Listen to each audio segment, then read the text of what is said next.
Podcast dalam edisi Podcast Darpana bersama saya Cynthia Andrini.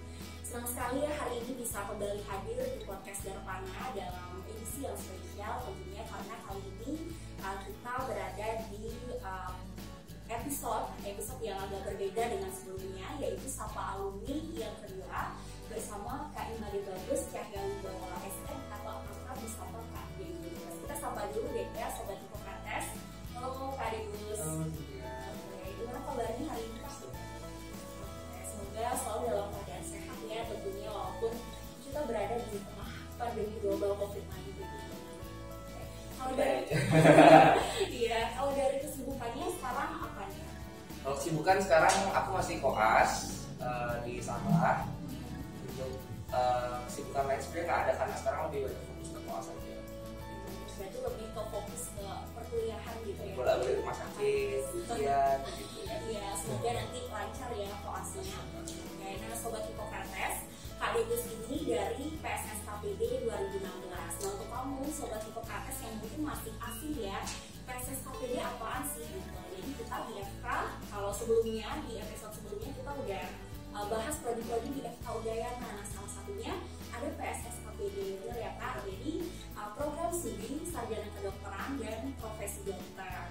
Nah saat ini Kak Degus berarti sudah menyelesaikan program sarjananya, tetapi masih menjalani pendidikan profesinya gitu benar ya Kak? Oke, berarti belum absolutely kayak alumni FK Udayana belum, gitu ya? masih bagian dari FK Udayana karena Udayana.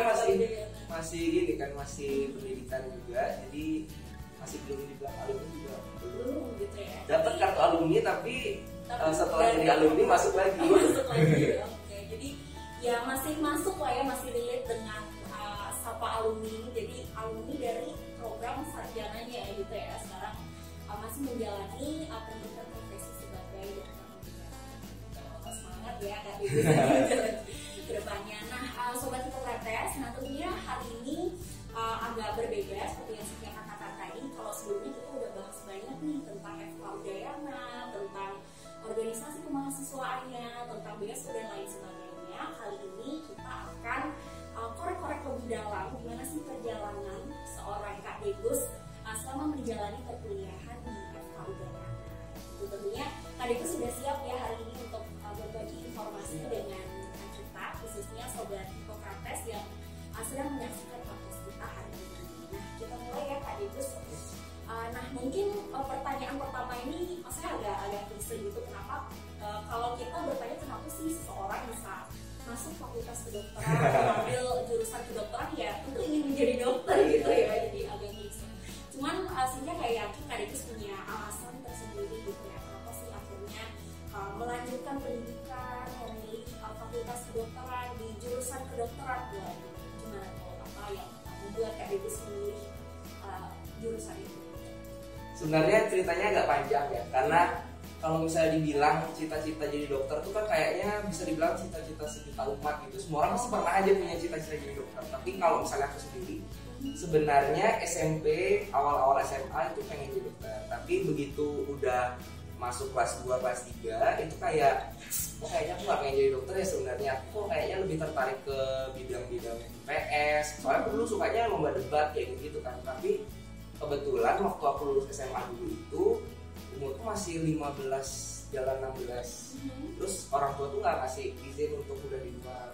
Dulu tuh aku pengennya sebenarnya nyari hubungan internasional, kalau nggak UI di UGM gitu. Terus orang tua nggak ngasih. Akhirnya aku berpikir kalau misalnya hubungan internasional, menurut aku pilihan yang ada di Bali itu masih belum cocok sama aku gitu. Kalau misalnya di Bali ya udah aku FK aja gitu. Tapi aku masih berat hati tuh sebenarnya.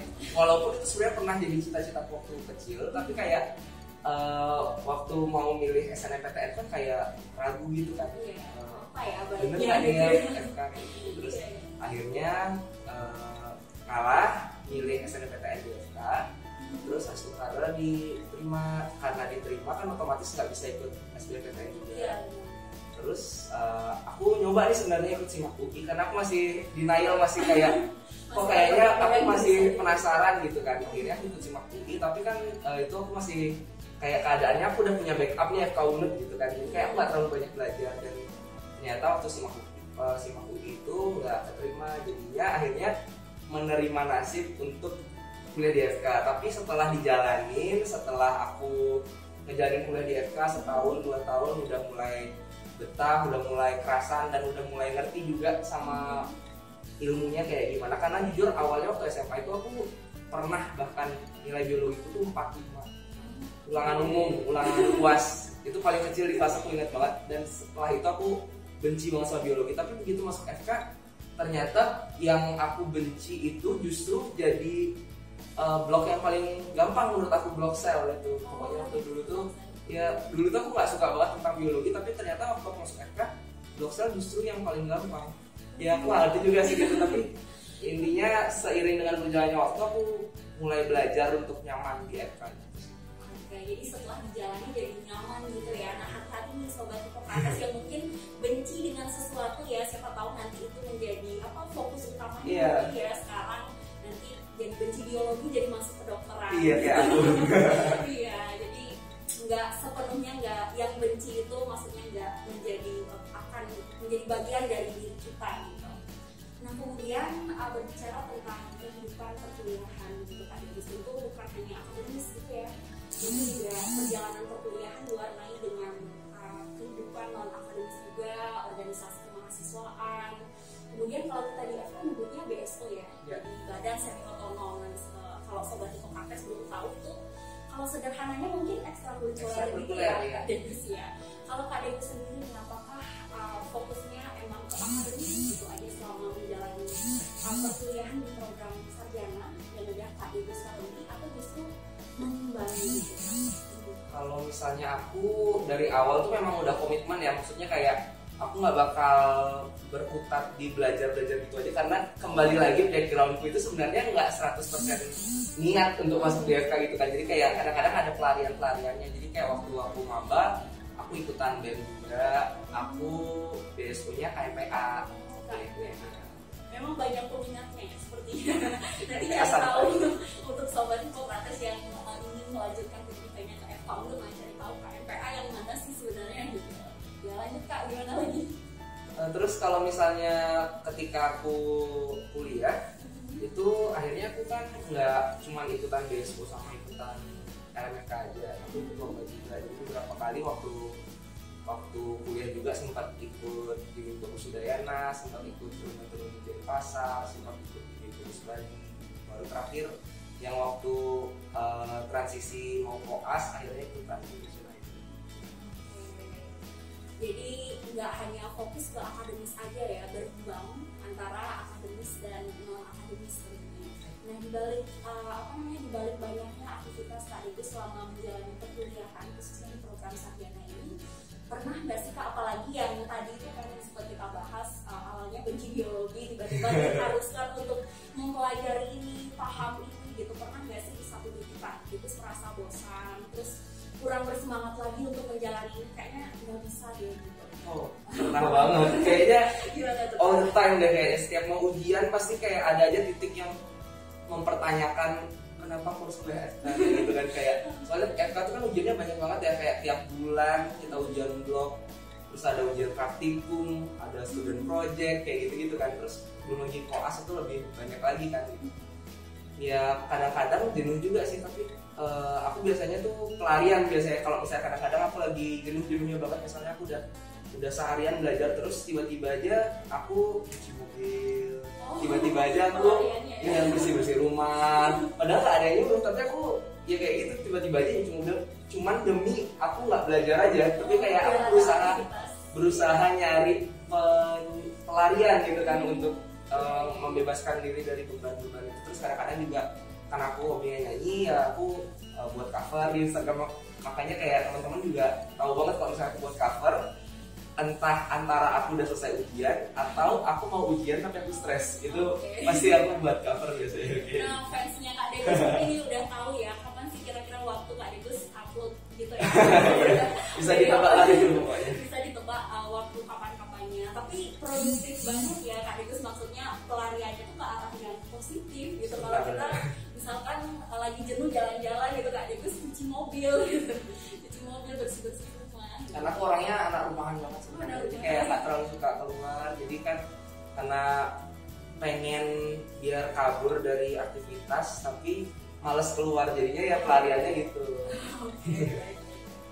Nah, mungkin sobat Hipokrates pun tahu ya belum lama ini Kak Degus mengikuti sebuah ajang gitu ya, sebuah lomba, bisa kita sebut lomba bernyanyi itu Indonesian Idol. Wah, keren banget ya Kak Degus. Nah, mungkin dari sana kita udah tahu pasti hobi Kak Degus bernyanyi gitu.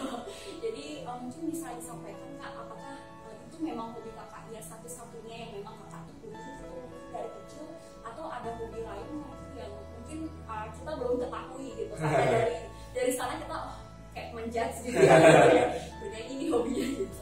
Nah, kalau misalnya hobi, sebenarnya aku memang suka nyanyi, tapi nggak yang bisa dibilang nekunin banget itu nggak, karena waktu dulu tuh aku justru nggak pernah ikut lomba nyanyi. Indonesian Idol itu lomba nyanyi pertamaku.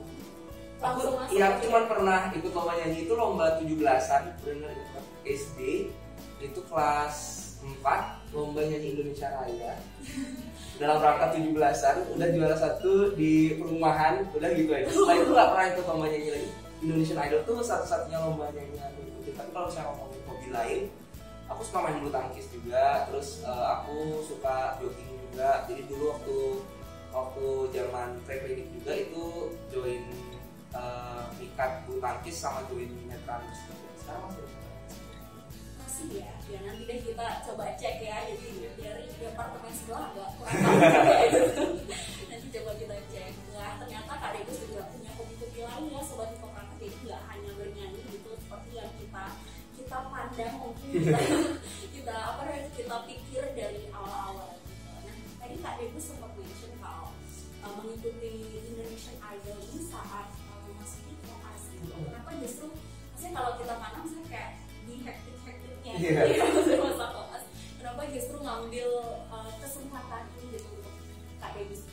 Karena waktu itu kan masih pandemi ya, pandemi awal-awal, itu zaman-zaman orang semuanya di rumah aja, terus kita koas juga masih belum dikasih izin ke rumah sakit, masih online terus. Dan aku tahu pasti semua orang-orang yang kuliah online pasti nggak akan ikut kuliah dengan hikmat gitu ya, pasti mereka sambil tiduran, sambil makan, kan pasti bosen kan gitu. Aku waktu itu kayak ngerasa ya bosen aja, karena koasnya masih belum praktek ke rumah sakit, aku masih belum bisa belajar dengan maksimal gitu kan.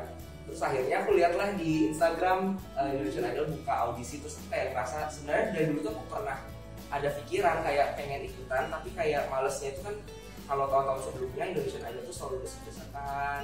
Terus aku pernah dengar juga cerita dari teman-temanku tuh kayak mereka ngantri jam 7 pagi, pulangnya jam 8 malam, dan itu pun belum tentu lolos. Maksudnya mereka diseleksi, terus pulangnya itu dibilang nanti kita kontak lagi ya gitu kan. Tapi ternyata mereka nggak lolos kayak gitu. Terus sampai ya sempat males aja ikutan lomba-lomba kayak gitu. Tapi begitu aku tahu ada audisi online, akhirnya ya udah kan nggak ada ruginya gitu kan. Kita tinggal ngirim video nyanyi, mau lolos mau enggak, aku nggak ambil pusing juga. Tapi ternyata syukurnya setelah 1 bulanan akhirnya dikontak sama tim idolnya dan ditanya-tanya segala macam lah tentang background story, tentang kegiatan sehari-hari kayak gimana. Akhirnya dikasih kesempatan ke Jakarta, terus udah deh lanjut. Oke, emang bener ya sobat Hipokrates, jadi pandemi ini nggak selalu memberikan impact negatif untuk kita, jadi ada impact positif yang harus kita manfaatkan. Seperti Kak Degus tadi ya, maksudnya untuk audisinya jadi nggak perlu ngantri lagi kayak gitu secara online gitu.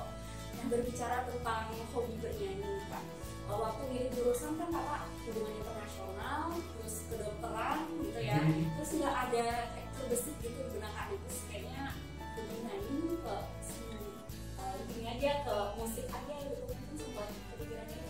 Enggak sih, karena bener-bener itu tuh ya, kayak aku hobi nyanyi itu kayak sekedar hobi aja. Sukanya ya nyanyi di kamar mandi, karaokean gitu kan sama keluarga, sama teman-teman. Tapi kayak nggak pernah kepikiran untuk serius nyanyi itu, nggak pernah. Karena aku juga waktu SMP, SMA, SD itu lebih banyak lombanya itu yang lomba-lomba olimpiade, lomba debat, ya tipikal lah gitu. Tapi lomba-lomba nyanyi itu nggak pernah, karena waktu zaman-zaman dulu juga kan aku dulu Aksel, jadi kayak anak Axel tuh dibatasin gitu loh ikutan lombanya. Jadi kayak untuk ikutan lomba-lomba kesenian itu kan perlu latihan yang intens, jadi kayak dispennya banyak gitu kan. Aku nggak bisa dispen gitu-gitu, jadi kayak bisa dibilang nggak dapat kesempatan juga untuk coba explore bakatnya. Oke, berarti dari keluarga juga mendukung atau membatasi gitu kayak mengambil kegiatan yang mau di luar kampus gitu?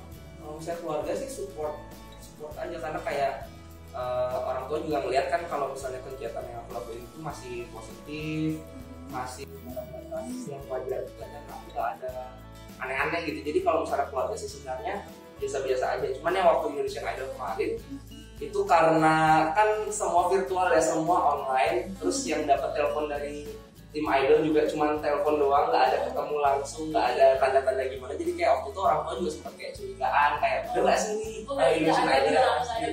Karena aku awalnya daftar itu nggak bilang sama sekali. Aku kan ya kita cuma ngirim video, nge-send gitu aja kan, untuk apa minta izin gitu kan. Terus akhirnya karena dikasih sampai ke Jakarta itu baru akhirnya orang tua tuh kayak ragu gitu loh, ini penipuan atau enggak kayak gitu. Akhirnya di cross check dan ternyata benar, baru akhirnya setelah itu dikasih. Jadi perjalanan yang panjang ya. Dari mulai daftar itu berapa lama sih? Dari mulai daftar sampai kemarin Kayaknya kemarin itu daftarnya Agustus, dikontak lagi Oktober, audisi ke Jakarta itu lumayan. November 2020 ya. November 2020 terus balik lagi. Awal pandemi nggak sih Kak 2019? Iya, masih belum ada. Untuk ngirim videonya itu zaman Juli Agustus. Jadi masih waktu zaman masih baru new normal, tapi masih pendidikan kan kita masih online gitu. Masih di titik yang udah bosan banget tuh di rumah aja gitu. Jadi itu ya Sobat Hipokrates, perjalanan Kak Degus mulai dari daftar audisinya hingga kemarin bisa masuk final, dan tentunya itu menjadi sebuah kebanggaan ya bagi saya sendiri juga jadi bagian dari FK Udayana, dan tentunya untuk Universitas Udayana itu untuk Bali ya khususnya. Oke, dan tentunya kalau bagi sendiri itu kayak pencapaian yang luar biasa ya, bisa mewakili Bali ke ruang lingkup yang lebih luas ya, ruang lingkup nasional. Tapi kalau dari pribadi Kak Degus, apakah itu maksudnya itu pencapaian yang tertinggi gitu, atau ada mimpi-mimpi lain mungkin yang ingin dicapai lagi di bidang ini? Kalau misalnya di bidang musik ini jujur kan sebenarnya memang nggak ada ekspektasi sama sekali untuk bisa sampai sejauh itu, karena maksudnya aku datang sebagai orang yang pertama kali lomba nyanyi bisa ke Jakarta aja menurut aku udah bagus gitu kan. Jadi kayak aku nyampe di sana juga udah nggak ada ekspektasi apa-apa, karena ngeliat orang-orangnya juga benar-benar hebat-hebat, dan bahkan yang kayak orang-orang yang udah pernah juara 2 di ajang sebelah, ada yang udah ikutan audisi 5 kali, 7 kali kayak gitu-gitu kan. Jadi kayak aku rasa apalah aku yang cuma baru pertama kali gitu kan, untuk bisa ketemu juri artis aja itu sebenarnya udah hoki banget gitu. Terus akhirnya ternyata dikasih kesempatan lanjut itu sebenarnya kayak aku rasa ya itu salah satu kesempatan yang dikasih Tuhan juga untuk aku biar bisa nyoba hal-hal baru, karena sebelum itu kan aku gak pernah sama sekali nyoba-nyoba hal-hal berbau kesenian kayak gitu-gitu kan. Tapi akhirnya justru Tuhan ngasih aku kesempatan untuk nyoba itu bahkan di saat aku koas, jadi menurut aku ya diambil dampak positifnya. Iya sih. Kalau misalnya ngomong tentang harapan, mungkin sebenarnya sekarang karena aku lagi koas, mungkin lebih ke fokus koas dulu. Kalau misalnya udah selesai koas, baru mungkin aku pertimbangin lagi, mungkin bukan ikutan lomba nyanyi lagi, tapi lebih ke arah gimana cara nyimbangin karirku nanti jadi dokter sama nyoba ngembangin karir juga. Oke, jadi itu ya Sobat Hipokrates. Nah, berbicara tentang hobi gitu, ternyata Kak Degus ini selain menekuni bidangnya juga menekuni PJ gitu ya. Bisa dibilang kan sebenarnya ya bukan pageant tapi pageant. Nah, mungkin bisa diceritakan Kak kenapa bisa terjun di bidang itu? Nah, kalau misalnya ini panjang juga ceritanya, semua ceritanya panjang ya, karena kalau yang pageant ini bisa dibilang aku aku sebenarnya masih nggak rela itu dibilang gitu, karena menurut aku PJ itu yang kayak Putri Indonesia kayak gitu. Kalau misalnya kan lebih ke duta kampus, duta pariwisata gitu. Kalau misalnya ini aku ikutan PJ itu awalnya karena paksaan juga. Jadi waktu itu kan ada di Bagus Udayana, harus ada perwakilan kan dari masing-masing fakultas. Aku waktu itu dilihat sama teman-teman kayak kok kayaknya dia cocok ya jadi wakil kayak gitu kan. Tapi aku waktu itu masih nggak mau karena kayak aku nggak pernah gitu loh ikutan lomba yang melibatkan aku harus berdiri di atas panggung dilihat banyak orang, itu masih belum pernah. Jadi kayak gitu kan, aku lombanya juga nggak pernah. Jadi kayak sebelumnya tuh untuk di atas panggung dilihat banyak orang tuh masih belum terbiasa dan masih belum berani gitu. Terus akhirnya teman-temanku itu nyoba pendekatannya itu ke kakakku, karena kebetulan kakakku juga anak SK angkatan 15. Jadi selang setahun aja gitu. Jadi waktu itu teman-teman kayak ngedeketin kakakku, diminta kayak minta tolong dong biar dia bisa wakil FK gitu kan. Terus akhirnya kakakku ngadu lah ke ibuku, ke orang tua. Terus kayak orang tua nyuruh, ya coba aja kamu selama ini kan ikut lombanya olimpiade jadi itu sekarang coba biar bisa keluar dari zona nyaman gitu kan. Terus akhirnya karena disuruh orang tua, terus kayak teman-teman juga waktu itu pada banget, akhirnya aku nyoba gitu dan ternyata menang gitu. Setelah menang di Udayana, akhirnya kayak ngerasa ini kan, kayak ngerasa punya tanggung jawab aja, biar masa yang menang di Udayana nggak mau pilih Udayana ke ajang yang lain gitu. Akhirnya aku ditangani di Denpasar dan sementara menang lagi, terus mau pilih Denpasar di Bali juara-juara. Nah tentu itu perjalanan yang panjang juga ya, jadi nggak hanya di bidang bergaya saja, tapi juga di bidang apa ya kita menyebutnya jadinya Iya boleh beda aja. Nanti Kak Degus belum yang disebut aja. Nah di balik perjalanan yang panjang itu ada nggak sih Kak kayak tantangan gitu yang mungkin Kak Degus alami atau hambatan gitu selama perjalanan itu, dan gimana menanggapi hal itu, menghadapi hal itu sehingga bisa melewati sampai sekarang?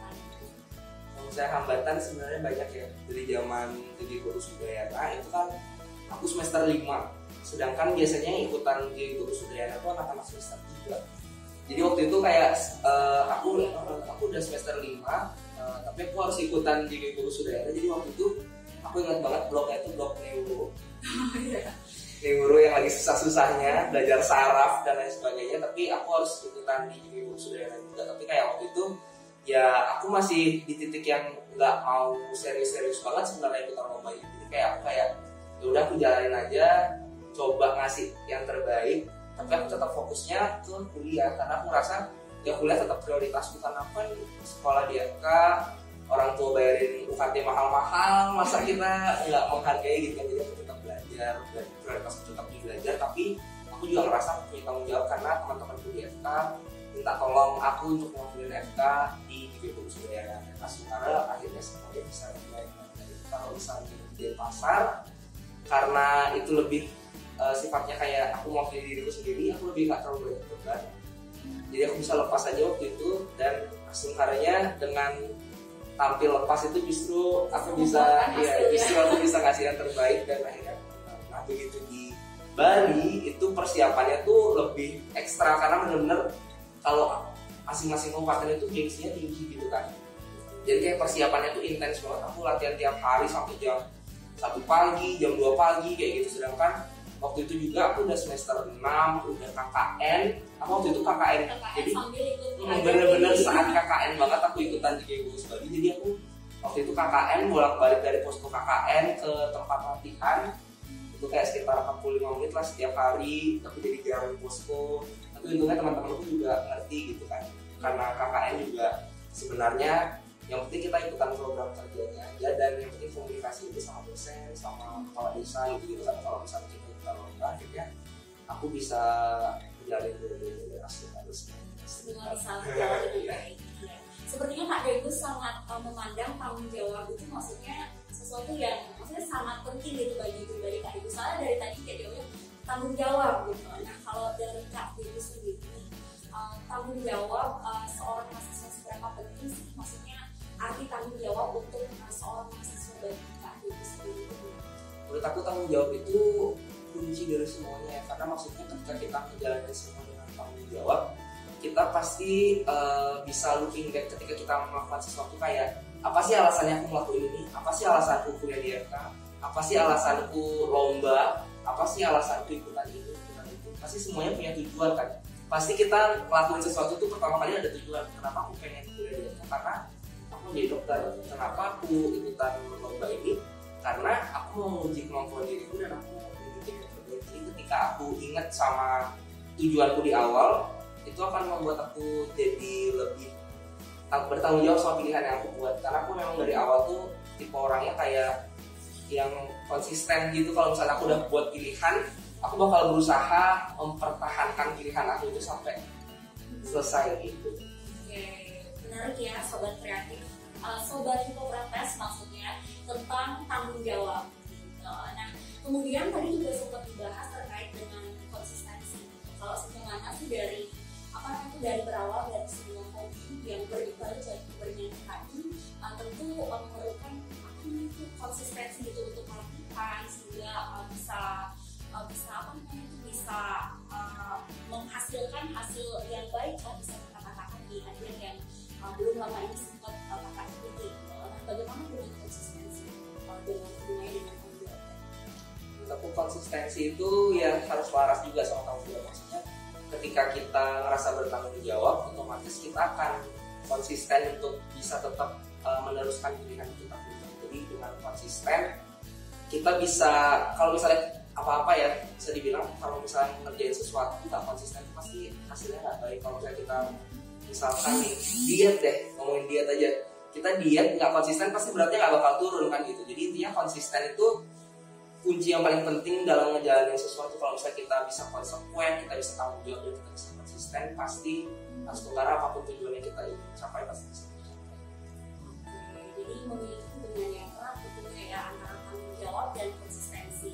Dan saya juga dapat poin positif juga nih sobat Hipokrates gitu. Jadi kalau kita sudah mulai jenuh, sudah mulai lupa akan tujuan kita gitu. Jadi kalau rasanya udah nggak bisa bertanggung jawab nih dengan apa yang kita ingin capai gitu. Jadi ingat kembali ya Kak Debus alasan kita kenapa kita memulai hal itu di awal. Itu dia tadi bertanggung jawab dan tentunya dibarengi dengan konsistensi untuk mencapai harapan yang kita inginkan. Nah kalau kita lihat-lihat lagi Kak, mungkin banyak orang ya yang punya hobi nyanyi gitu ya, maksudnya nggak hanya 1-2 orang gitu. Tapi sedikit orang yang bisa memanfaatkan hobi itu menjadi hal yang positif gitu, atau untuk mencapai mimpinya gitu. Nah kalau menurut Kak Ibu sendiri, apa nih faktor kayak yang mempengaruhi ini?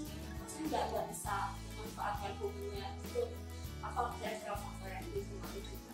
Atau mungkin ada hubungannya dengan konsistensi? Ada sih sebenarnya, kalau misalnya ngomongin hobi sama mimpi itu sebenarnya kayak dua hal yang berbeda tapi bisa bertemu di satu titik gitu kan. Hobi itu sebenarnya sesuatu yang kita jalanin ketika kita lagi luang, dan itu sebenarnya lebih ke arah pure untuk kesenangan kita aja. Tapi kalau misalnya kita punya mimpi yang berkaitan dengan hobi kita, otomatis mimpi itu kan udah jadi sesuatu yang kayak pengen kita capai ya gitu. Ada targetnya. Kalau misalnya kita punya hobi, jadi kita punya mimpi, menurut aku sih kuncinya lebih ke jalanin aja apapun itu, apapun yang ingin kita capai, apapun hobi yang kita punya, dan jalaninnya itu dengan sepenuh hati. Dan menurut aku harus rajin-rajin upgrade diri. Kayak misalkan aku suka nyanyi, aku otomatis berusaha nyanyi terus, dan aku juga berusaha mengupgrade diri dengan cara ngelihat referensi dari luar. Misalkan ngelihat penyanyi-penyanyi lain kayak gimana sih dibandingkan dengan suaraku udah seberapa sih. Terus bisa juga dari teman-teman, misalkan kita lihat feedback dari teman-teman, apakah teman-teman suka kayak gitu kan. Kalau misalnya ada yang masih bisa diperbaiki, ya diperbaiki. Terus yang kedua, faktor yang paling penting sih sebenarnya faktor nasib ya. Iya, karena kalau misalnya apapun itu, kalau misalnya Tuhan nggak ngasih jalan ya pasti nggak akan dibukain juga jalannya gitu. Jadi kayak lebih ke ngejalaninnya, tetap berusaha, tapi masalah hasil itu ikhlasin aja. Jadi karena apapun itu, hasil itu pasti Tuhan udah nyiapin yang paling bagus lah untuk kita gitu. Jadi kayak percaya aja sama prosesnya, kita menjalani prosesnya dengan sepenuh hati, pasti hasilnya akan mengikuti juga. Tapi kalau misalnya masih belum, berarti ya kita harus percaya Tuhan punya jalan yang lebih baik, atau ternyata kita punya bakat lain yang sebenarnya kita masih belum sadari, tapi itu ada kayak gitu. Oke, jadi lebih ke prosesnya ya dibandingkan hasilnya gitu. Jadi jalani aja Sobat Hipokrates, apapun tantangannya, apapun hambatannya gitu, jalani saja dan hasilnya kita serahkan kepada Tuhan, dan tentunya itu yang terbaik gitu ya kan. Bisa luar biasa banget ya Sobat Hipokrates. Jadi Sobat manggilnya Sobat kreatif aja dari tadi. Oke, mungkin karena terpengaruh tadi dengan kata-kata kreatif dari awal ya, jadi manggilnya Sobat kreatif, tapi Sobat Hipokrates maksudnya ya, salah mention.